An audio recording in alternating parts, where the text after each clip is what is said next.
sextou. Então uma sexta gostosa, tá nubladinha. Sol, você tá assim, ó, e eu tô assim, ó. Ah, é verdade, você tá no Agora que eu horizontal, reparei, tá olhando ali, ó. É listra sim, Você listra tá não. certinha. O certo é melhor assim, ó. Porque alonga. É, porque aqui alonga assim pros lados, gente. Então, não é que eu tô gordinho, é que a TV tá... Calma aí. Chegou a sexta-feira, daqui a pouquinho a gente vai saber como é que fica esse tempo de final de semana. Só que antes de começar o Falando Nisso, bora refletir um pouquinho? Alimentar a nossa alma e alimentar o nosso coração? Tem muito a ver com o programa de hoje, essa mensagem. Deus não tira nada, Ele livra. Deus jamais castiga, Ele te ensina. E Deus não é cego, viu? Ele vê tudo e no momento certo as coisas entram no devido lugar. Tenha pressa não. Fica quietinho aí no seu canto que tudo se ajeita. Ô Zóio Verde, o que tem no programa? Só o MEC prorroga o fim de prazo para inscrições no SISU e depois de 3 dias foram encerradas as buscas pelo jogador argentino. Abra o seu coração e participe hoje do programa. Lembrando que dá tempo de você participar para concorrer os prêmios da semana. Tem um kit Cooper, várias delícias, você vai curtir, compartilhar essa fotinho no Face e você participa. No Face também tem um dia de noiva do Paris Brasil, você vai marcar 2 amigas, vai compartilhar e concorre. A noiva será maquiada pelo expert Rafael Reis. Todo o regulamento você encontra também na nossa fotinha aqui no Face. Bom, e você quer acessar o @Falando Nisso Band, que é o nosso Instagram, pode concorrer um kit Ortovip, são vários produtos para você cuidar muito bem da saúde da sua boca. Marcou 2 amigos, curtiu aí, você também concorre. Bora conversar bastante, abrir o coração. Fique muito à vontade para participar do nosso Papo de Sexta.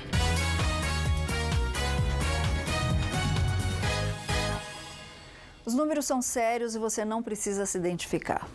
Mas a gente quer te orientar.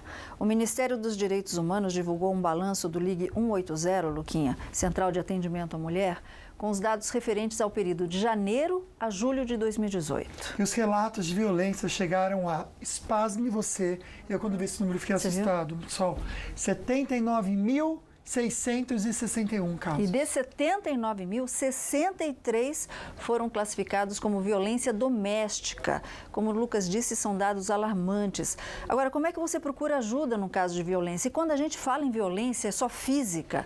Como é que ela começa? Ela começa verbal. Você está casada há um tempão e de repente você não quer mais fazer sexo com seu marido e ele te obriga a isso. Ela está aqui para nos orientar. Aprendi já um monte com ela lá fora, enquanto vocês estavam aí esperando para começar o Falando Nisso. A doutora Márcia Faria Matei, ela é juíza da Vara de Violência Doméstica e Familiar contra a Mulher. Doutora Márcia, muito obrigada por estar aqui. Chega junto, doutora. Excelente os ensinamentos. Muito obrigada, eu que agradeço. Eu que agradeço. Por favor, doutora Márcia. Aprendi um monte. Como eu disse, você de casa não precisa se identificar. E depois que terminar esse primeiro bloco, deixa de jeito um bloquinho de anotação, que a doutora Márcia veio com dicas incríveis aí para você que de repente está com medo dentro de casa e não sabe qual o caminho buscar. Agora, o que é considerada violência doméstica, doutora Márcia? Existem vários tipos de violência doméstica. A primeira começa com a verbal, normalmente. Você é louca. Você é louca, você não faz comida direito, você é gorda, você é feia, ninguém te quer. A violência física, a violência financeira, deixar a pessoa sem dinheiro, sem condições de condução. A violência sexual. E a violência da violação da intimidade, com divulgação de fotos íntimas ou com montagens dessas fotos também. Essa sexual é aquilo que nós estávamos comentando. No casal, por exemplo, no relacionamento, ela não quer mais ter, pelo menos por um tempo, algum tipo de relação sexual com o marido. É considerado? Com certeza. A mulher tem relação sexual se ela quiser, ela não é obrigada. A mulher faz o que ela quiser fazer. Se ela não quer ter relação, ela simplesmente não pode ser obrigada a isso, de jeito nenhum. Isso é estupro, é um crime gravíssimo. Olha só, Luquinha. Só tô com uma perguntinha aqui, que também não quis se identificar, Tá. mas a senhora comentou o seguinte: se um casal tá brigando, a mulher gritando bastante, o que eu devo fazer? Tem aquele ditado que em briga de marido e mulher só ninguém mete a colher. A doutora mudou a frase. Qual que é a frase, doutora? Entre briga de marido e mulher, todo mundo mete a colher. E deve meter a colher. Você pode livrar uma mulher do feminicídio com essa atitude. É óbvio que tomar atitude às vezes é um pouco perigoso, porque ninguém sabe se aquele homem está armado, se ele tem uma faca, se você pode ser agredido e se você não tem condições de se defender. Mas então a melhor opção é ligar para a polícia. Tem que ligar. Tem que ligar. Tem uma querida, ela pediu para ser chamada de Rê. Oi, Rê. Ela mora na cidade de Pato Grosso. Não é Mato Grosso, não. Ela falou Pato Grosso mesmo. Enfim, está aqui Pato Grosso. Ela diz o seguinte, que o marido ameaça tirar os filhos cada vez que ela se nega a cumprir alguma vontade dele. O que ela faz? Essa é uma violência psicológica. Pelo jeito, o relacionamento não anda bem, então ela não precisa ficar casada com medo de perder os filhos, porque a mulher não perde os filhos por causa da ameaça. Se ela é uma boa mãe, se ela cuida bem das crianças, ela não vai perder a guarda. E não é porque ela não tem dinheiro, por exemplo, porque às vezes vem essa violência psicológica, essa ameaça. Você não tem dinheiro, você não tem como cuidar, eu tenho mais poder, eu fico com a criança. Isso não existe. Ele vai ser obrigado a pagar pensão e a manter os filhos. Então ela tem que tomar atitude. Se o relacionamento não está bom, ela deve se separar e ela vai ficar com a guarda da criança, em princípio, se ela for uma boa mãe, claro. Ok, daqui a pouquinho a gente vai ver como é que a lei pode proteger essa mulher que está sofrendo dentro de casa, Luquinha. Obrigado pela confiança de você, por abrir sua vida, a gente já te ajuda, tá bom? Mas agora a gente fica bem informado com as notícias da redação.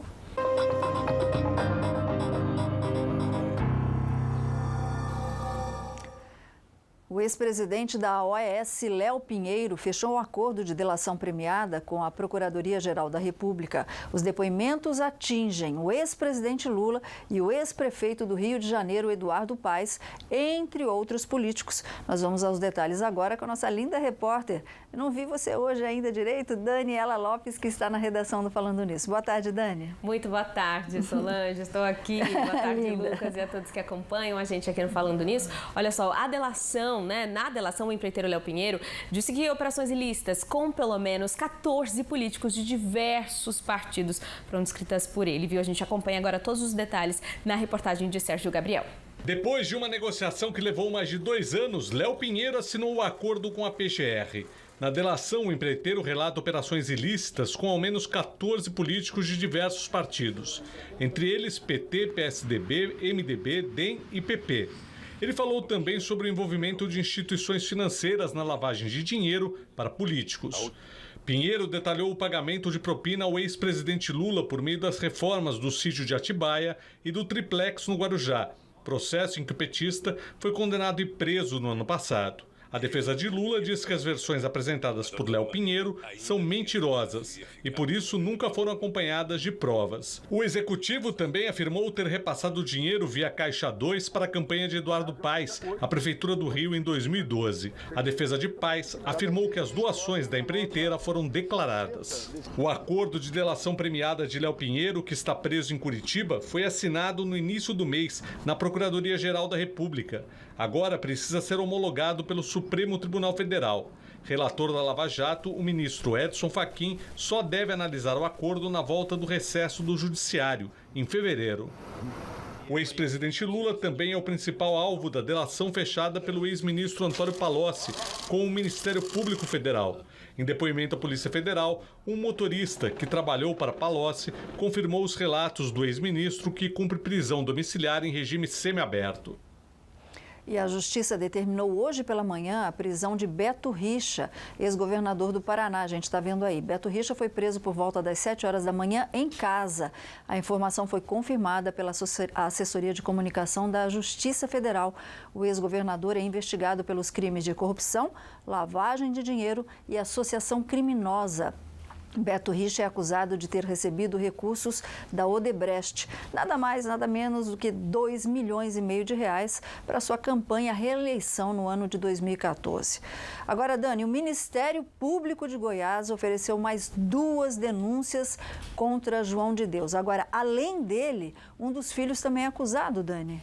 Isso mesmo, viu, Solange? O filho do médium Sandro Teixeira de Oliveira também foi denunciado por coação e tentativa de corrupção ativa de uma testemunha. Mais uma vez, o Ministério Público de Goiás, a decretação de prisão preventiva de João de Deus e o bloqueio de dinheiro do médium para garantir eventual ressarcimento às vítimas em caso de reparação de danos. Ricardo Boixá agora tem todos os detalhes. A Justiça reúne 5 casos de estupro de vulnerável que teriam ocorrido entre 2010 e 2016. O médium e um dos filhos são acusados de coação e corrupção de uma testemunha. Na outra denúncia, João de Deus e sua mulher são acusados de posse ilegal de armas de fogo. O médium, que está preso em Aparecida de Goiânia, já virou réu 2 vezes por crimes de violação sexual mediante fraude e estupro de vulnerável. Os promotores fizeram um novo pedido de prisão hoje. Pois é, as vítimas dos 5 casos agora denunciados tinham entre 23 e 38 anos, Luquinha, na época que os fatos aconteceram, que foram entre março de 2010 e julho de 2016. Sol, feriado hoje na maior cidade do país, né? São Paulo, completa 465 anos e muita gente aproveitou o final de semana prolongado para viajar. Dani, a gente sabe que tem muito sol, calor aí prometido para o final de semana. Como que está o movimento na Tamoios rumo ao litoral norte? Olha, Lucas, movimento bastante intenso já na rodovia dos Tamoios, também na rodovia Oswaldo Cruz, né? As rodovias litorâneas realmente tem bastante gente já encaminhando aí para passar o fim de semana na praia, justamente como você disse, por causa do feriado que ainda é prolongado na cidade de São Paulo. Então, o motorista que for pegar a estrada deve redobrar a atenção, até porque esse movimento grande é capaz que dure realmente até a noite de hoje e quem sabe ainda no sábado pela manhã, viu, Lucas? A gente informa também que além das rodovias litorâneas aí com tráfego mais intenso, principalmente nos trechos de serra, a rodovia Presidente Dutra tem alguns pontos de lentidão, viu? Neste momento tem um ponto de lentidão em Jacareí, na pista sentido Rio de Janeiro, do quilômetro 160 ao 161, ali na pista expressa, por excesso de veículos. Outro ponto é no trecho de Guaratinguetá, do quilômetro 65 ao 67, também na pista sentido Rio, também por excesso de veículos. E atenção, também motoristas nos pontos de entrocamentos da rodovia Presidente Dutra com as rodovias estaduais, que o movimento pode ficar grande por ali também, principalmente no horário de pico. Lucas. Obrigado, Dani. Bom trabalho para você aí à tarde. Tem imagens aqui para quem aguarda a balsa em São Sebastião, a travessia. São 2 horas e meia de espera. Pelo menos não é debaixo de sol, né? Apesar do tempo estar bem abafado, agora à tarde é previsão de chuva forte em toda a nossa região. Começar pela Serra da Mantiqueira, em Campos do Jordão, a máxima agora é com chuva, é de 23 graus. Já no Vale, máxima em São José dos Campos é de 29, o mesmo em São Luís do Tinga e 30 graus só a máxima em São José do Barreiro. Chuva também agora à tarde no litoral. Aliás, em Ubatuba está chovendo forte, máxima de 30 por lá em São Sebastião. Em Taubaté hoje tem chuva, máxima de 30. Final de semana o sol aparece com força e a previsão para que não chova é na terça-feira com a máxima de 34 graus. E o MEC prorroga o prazo de inscrição do SISU 2019. A gente já comenta com você, como também tem dicas do veterinário da Polipet, o Dr. Marcos Massal. Cachorrinho com medo de fogos e barulho, o que a gente pode fazer? Daqui a pouco a gente vai falar sobre isso no Meu Amigo Bicho.